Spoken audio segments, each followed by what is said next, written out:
ಓಂ ನಮೋ ನಾರಾಯಣಾಯ. ಭಗವದ್ಗೀತೆಯ ಶ್ಲೋಕಗಳ ಉಚ್ಚಾರಣೆ ತರಗತಿಗಳು ನಡೀತಾ ಇದೆ. ಇದು ಮೊದಲನೇ ಅಧ್ಯಾಯ. ಓಂ ಶ್ರೀ ಕೃಷ್ಣಾಯ ಪರಮಾತ್ಮನೇ ನಮಃ. ಅಥ ಪ್ರಥಮೋಧ್ಯಾಯಃ ಅರ್ಜುನ ವಿಷಾದ ಯೋಗಃ. ಇನ್ನೊಂದ್ಸಲ ಹೇಳೋಣ.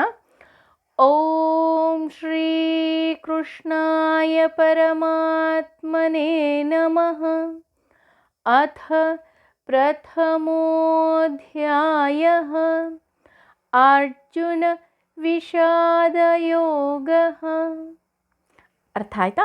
ಇದನ್ನು ಮೊದಲನೇ ಅಧ್ಯಾಯ ಶುರು ಮಾಡಬೇಕಾದ್ರೆ ಮಾತ್ರ ನಾವು ಹೇಳ್ತಾ ಹೋಗ್ತೀವಿ. ಮೊದಲನೇ ಶ್ಲೋಕ ಈ ರೀತಿ ಬರ್ತಾ ಹೋಗುತ್ತೆ.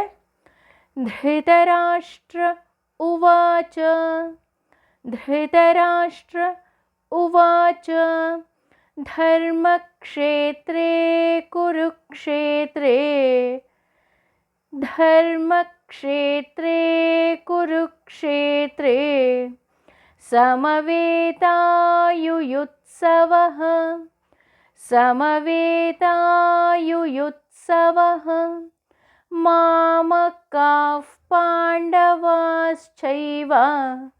ಮಾಮಕಾಃ ಪಾಂಡವಾಶ್ಚೈವ ಕಿಮಕುರ್ವತ ಸಂಜಯ ಕಿಮಕುರ್ವತ ಸಂಜಯ. ಇದು ಒಂದು ಶ್ಲೋಕವನ್ನು 4 ಭಾಗವಾಗಿ ವಿಂಗಡಿಸಿ ಹೇಳಿದ್ದೀವಿ. ಈಗ ಲೈನ್ ಬೈ ಲೈನ್ ಹೇಳೋಣ. ಧೃತರಾಷ್ಟ್ರ ಉವಾಚ ಧರ್ಮಕ್ಷೇತ್ರೇ ಕುರುಕ್ಷೇತ್ರೇ ಸಮವೇತಾಯುಯುತ್ಸವಃ. ಧೃತರಾಷ್ಟ್ರ ಉವಾಚ ಧರ್ಮಕ್ಷೇತ್ರೇ ಕುರುಕ್ಷೇತ್ರೇ ಸಮವೇತಾಯುಯುತ್ಸವಃ ಮಾಮಕಾಃ ಪಾಂಡವಾಶ್ಚೈವ ಕಿಮಕುರ್ವತ ಸಂಜಯ ಮಾಮಕಾಃ ಪಾಂಡವಾಶ್ಚೈವ ಕಿಮಕುರ್ವತ ಸಂಜಯ. ಈಗ ಪೂರ್ತಿ ಶ್ಲೋಕ ಹೇಳೋಣ. ಧೃತರಾಷ್ಟ್ರ ಉವಾಚ ಧರ್ಮಕ್ಷೇತ್ರೇ ಕುರುಕ್ಷೇತ್ರೇ ಸಮವೇತಾಯುಯುತ್ಸವಃ ಮಾಮಕಾಃ ಪಾಂಡವಾಶ್ಚೈವ ಕಿಮಕುರ್ವತ ಸಂಜಯ. ಧೃತರಾಷ್ಟ್ರ ಉವಾಚ ಧರ್ಮಕ್ಷೇತ್ರೇ ಕುರುಕ್ಷೇತ್ರೇ ಸಮವೇತಾಯುಯುತ್ಸವಃ ಮಾಮಕಾಃ ಪಾಂಡವಾಶ್ಚೈವ ಕಿಮಕುರ್ವತ ಸಂಜಯ. ಈಗ ಎರಡನೇ ಶ್ಲೋಕ.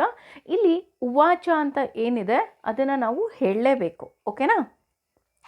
ಸಂಜಯ ಉವಾಚ ಸಂಜಯ ಉವಾಚ ದೃಷ್ಟ್ವಾ ತು ಪಾಂಡವಾನೀಕಂ ದೃಷ್ಟ್ವಾ ತು ಪಾಂಡವಾನೀಕಂ ವ್ಯೂಢಂ ದುರ್ಯೋಧನಸ್ತದಾ ವ್ಯೂಢಂ ದುರ್ಯೋಧನಸ್ತದಾ ಆಚಾರ್ಯಮುಪಸಂಗಮ್ಯ ಆಚಾರ್ಯಮುಪಸಂಗಮ್ಯ ರಾಜಾ ವಚನಮಬ್ರವೀತ್ ರಾಜಾ ವಚನಮಬ್ರವೀತ್.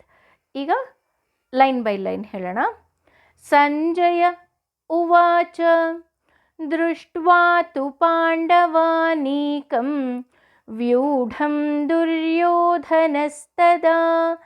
ಸಂಜಯ ಉವಾಚ ದೃಷ್ಟ್ವಾ ತು ಪಾಂಡವಾನೀಕಂ ವ್ಯೂಢಂ ದುರ್ಯೋಧನಸ್ತದಾ ಆಚಾರ್ಯಮುಪಸಂಗಮ್ಯ ರಾಜಾ ವಚನಮಬ್ರವೀತ್ ಆಚಾರ್ಯಮುಪಸಂಗಮ್ಯ ರಾಜಾ ವಚನಮಬ್ರವೀತ್. ಈಗ ಪೂರ್ತಿ ಶ್ಲೋಕ. ಸಂಜಯ ಉವಾಚ ದೃಷ್ಟ್ವಾ ತು ಪಾಂಡವಾನೀಕಂ ವ್ಯೂಢಂ ದುರ್ಯೋಧನಸ್ತದಾ ಆಚಾರ್ಯಮುಪಸಂಗಮ್ಯ ರಾಜಾ ವಚನಮಬ್ರವೀತ್. ಇನ್ನೊಂದು ಸಾರಿ. ಸಂಜಯ ಉವಾಚ ದೃಷ್ಟ್ವಾ ತು ಪಾಂಡವಾನೀಕಂ ವ್ಯೂಢಂ ದುರ್ಯೋಧನಸ್ತದಾ ಆಚಾರ್ಯಮುಪಸಂಗಮ್ಯ ರಾಜಾ ವಚನಮಬ್ರವೀತ್. ಈಗ ಒಂದು ಸಾರಿ ಮೊದಲನೇ ಶ್ಲೋಕ ಹಾಗೂ ಎರಡನೇ ಶ್ಲೋಕ ಎರಡು ಹೇಳೋಣ. ಫಸ್ಟಿಂದ ಹೇಳೋಣ. ಓಕೆ. ಓಂ ಶ್ರೀ ಕೃಷ್ಣಾಯ ಪರಮಾತ್ಮನೇ ನಮಃ. ಅಥ ಪ್ರಥಮೋಧ್ಯಾಯಃ